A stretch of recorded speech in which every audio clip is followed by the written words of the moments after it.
Hay momentos en la historia económica que parecen invisibles mientras ocurren. Decisiones tomadas en oficinas cerradas, anunciadas con lenguaje técnico, explicadas como meras correcciones necesarias. Y sin embargo, cuando miras hacia atrás, te das cuenta de que ese día cambió todo. El 15 de agosto de 1971 fue uno de esos días. Esa tarde, el presidente Richard Nixon apareció en la televisión nacional estadounidense. No era un horario habitual para un discurso presidencial. Era domingo por la noche. La gente estaba terminando el fin de semana, preparándose para la semana laboral. Y Nixon, con esa voz grave y ese gesto serio que siempre usaba en momentos importantes, anunció algo que muy pocos entendieron en ese momento. Dijo que Estados Unidos suspendería temporalmente la convertibilidad del dólar en oro. Temporalmente. Esa palabra es importante, porque lo temporal se volvió permanente, y lo que parecía un ajuste técnico era, en realidad, el fin de un orden monetario que había existido durante casi 3 décadas. Para entender por qué ese momento importa y por qué todavía te afecta hoy, hay que retroceder un poco más. Desde 1944, el mundo funcionaba bajo un sistema llamado Bretton Woods. Después de la Segunda Guerra Mundial, las principales economías del mundo se reunieron en un pequeño pueblo de New Hampshire para diseñar un nuevo sistema monetario. La idea era simple en su concepción, aunque compleja en su ejecución.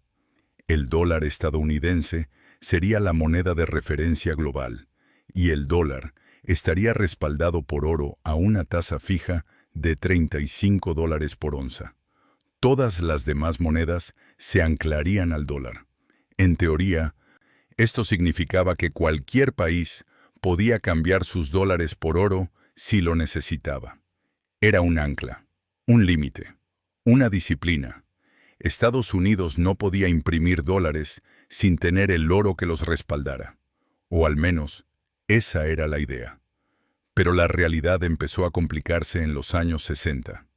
Estados Unidos estaba financiando dos cosas enormemente costosas al mismo tiempo: la guerra de Vietnam y una expansión masiva del estado de bienestar conocida como la Gran Sociedad.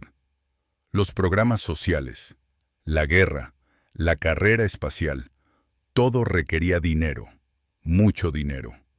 Y para financiar todo eso, sin subir demasiado los impuestos, el gobierno estadounidense hizo lo que los gobiernos siempre hacen cuando necesitan dinero: imprimir más.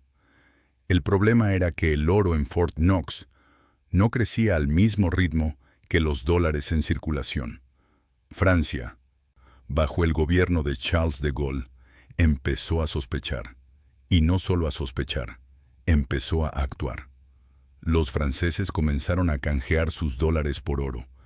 Literalmente enviaban barcos a recoger el oro estadounidense. Y no eran los únicos.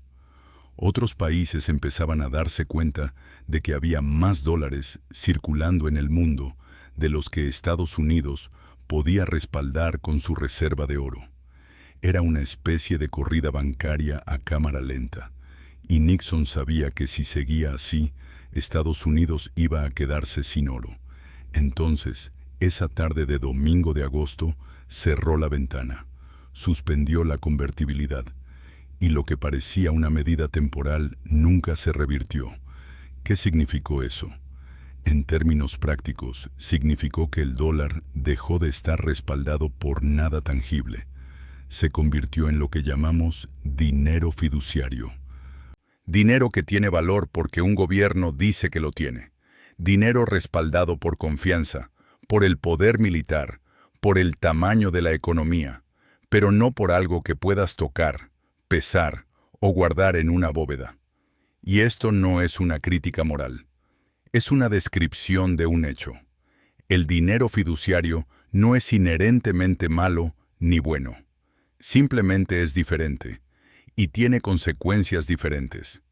La principal consecuencia es que, sin un ancla física, como el oro, No hay límite técnico a cuánto dinero puede crear un gobierno.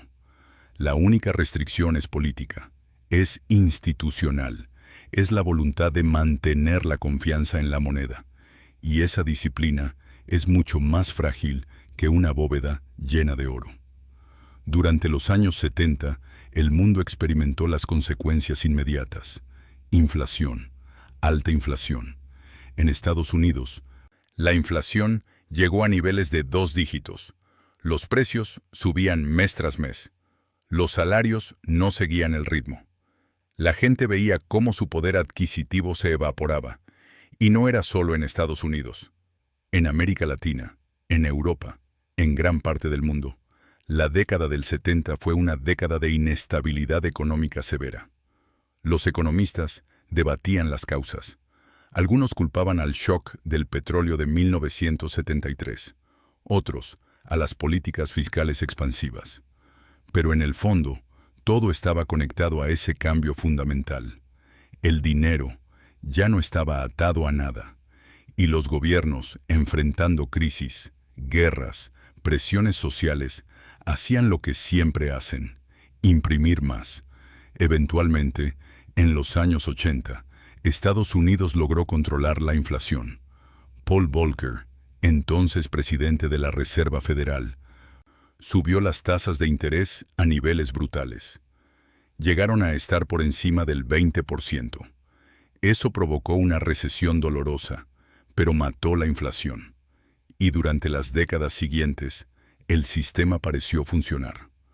Hubo estabilidad relativa, crecimiento, globalización.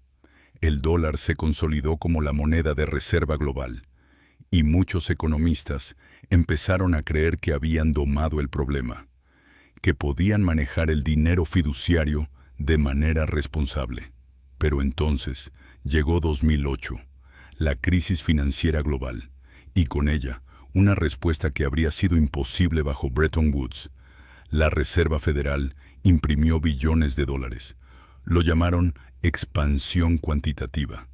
Suena técnico, casi inocuo, pero lo que realmente significaba era que el Banco Central compraba bonos del gobierno y otros activos, creando dinero de la nada para hacerlo. Y no fue solo Estados Unidos. El Banco Central Europeo, el Banco de Japón, el Banco de Inglaterra, todos hicieron lo mismo. Inyectaron billones en el sistema financiero. La justificación era evitar una depresión peor que la de los años 30. Y tal vez lo lograron. Pero también crearon algo nuevo. Una era de dinero casi gratis. Las tasas de interés cayeron a cero. En algunos casos, incluso por debajo de cero. Los gobiernos podían endeudarse casi sin costo. Las empresas también. Y los activos financieros, acciones, bonos, bienes raíces, comenzaron a inflarse. No porque la economía real estuviera creciendo a ese ritmo, sino porque había demasiado dinero persiguiendo demasiado pocos activos. Si tenías activos, te enriqueciste. Si vivías de tu salario, te quedaste atrás. La desigualdad se amplió. Y no por maldad, no porque alguien lo planeara así, sino como consecuencia natural de cómo funciona el dinero en un sistema fiduciario cuando los bancos centrales intervienen masivamente. Luego vino 2020, la pandemia, y con ella otra ronda de impresión masiva de dinero. Esta vez, no solo los bancos centrales, también los gobiernos enviaron cheques directamente a la gente, programas de ayuda, subsidios, préstamos a empresas, y todo eso, en gran medida, financiado con dinero creado de la nada. Durante un tiempo, pareció funcionar. La economía se recuperó rápido, los mercados subieron. Pero entonces, en 2021 y 2022, la inflación volvió, esta vez más rápida y más generalizada que en décadas. Los precios de los alimentos subieron, la energía subió, la vivienda subió, y los salarios, otra vez, no siguieron el ritmo. Los bancos centrales reaccionaron tarde. Y cuando lo hicieron, subieron las tasas de interés de manera agresiva. Eso enfrió la economía, pero también aumentó el costo de las hipotecas, de los préstamos empresariales, de la deuda pública. Y ahora, en 2025, estamos viviendo las consecuencias de todo ese ciclo. Entonces, ¿qué significa todo esto para ti hoy? Significa que vivimos en un sistema donde el dinero que usas no está respaldado por nada tangible. Su valor depende de la confianza en las instituciones que lo emiten. Y esa confianza puede mantenerse durante mucho tiempo, pero no es infinita. Significa que cuando los gobiernos enfrentan crisis, su primera respuesta suele ser crear más dinero. Y eso, inevitablemente, diluye el valor del dinero que ya tienes en tu bolsillo. Significa que los activos financieros, las propiedades, las acciones, tienden a mantener su valor mejor que el efectivo en un sistema donde el dinero se expande constantemente. Por eso, la gente que tiene activos puede protegerse de la inflación, mientras que la gente que solo tiene ahorros en efectivo ve cómo su poder adquisitivo se erosiona. No estoy diciendo que deberías correr a comprar acciones o propiedades. Eso es una decisión personal que depende de tu situación, de tu país, de tu momento de vida. Pero lo que sí puedes hacer es entender el mecanismo. Entender por qué los precios suben, no porque los productos valgan más, sino porque el dinero vale menos. Entender por qué tu salario, aunque suba nominalmente, no te alcanza como antes, porque estás corriendo en una cinta que se mueve hacia atrás, y la única manera de no retroceder es correr más rápido o salirte de la cinta. Esa decisión de Nixon en 1971 no fue un golpe de Estado, no fue un robo a mano armada, fue una decisión pragmática tomada bajo presión. Pero sus consecuencias han moldeado el mundo en el que vives. Han definido cómo funciona el dinero, cómo se distribuye la riqueza, cómo los gobiernos financian sus gastos y cómo tú, como persona común, experimentas la economía. Y lo más importante es esto: no va a volver atrás. No volveremos al patrón oro. Ese mundo terminó. Ahora vivimos en la era del dinero fiduciario. Y ese dinero, esa confianza, esa promesa de valor, es lo que sostiene todo el sistema. Mientras esa confianza se mantenga, el sistema funciona.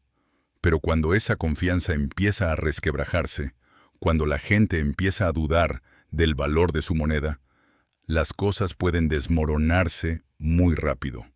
Y hemos visto eso en distintos países, en distintas épocas: Argentina, Venezuela, Turquía, Líbano, no por falta de recursos, sino por la pérdida de confianza en el dinero.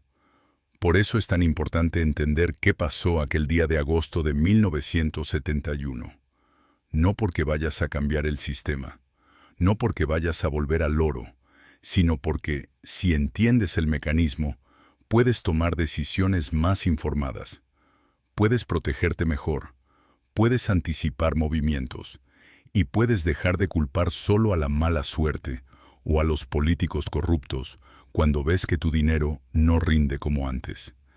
El sistema cambió, el dinero cambió, y nosotros, los que vivimos dentro de este sistema, tenemos que adaptarnos. No con optimismo ingenuo, no con pánico, sino con claridad, con la comprensión fría de cómo funciona el mundo financiero en el que navegamos cada día. Porque al final del día, ese es el único poder real que tienes: entender el juego que se está jugando. No cambiarlo, no derrotarlo, pero sí saber en qué tablero estás parado. Y con ese conocimiento, tomar las decisiones que más sentido tengan para ti, para tu familia, para tu futuro. El dólar dejó de ser dólar en 1971. Y desde entonces, todos hemos estado viviendo en un experimento monetario global. Algunos se han beneficiado enormemente, otros han pagado el precio, y la mayoría, simplemente, no entendió qué estaba pasando. Ahora tú sí lo sabes,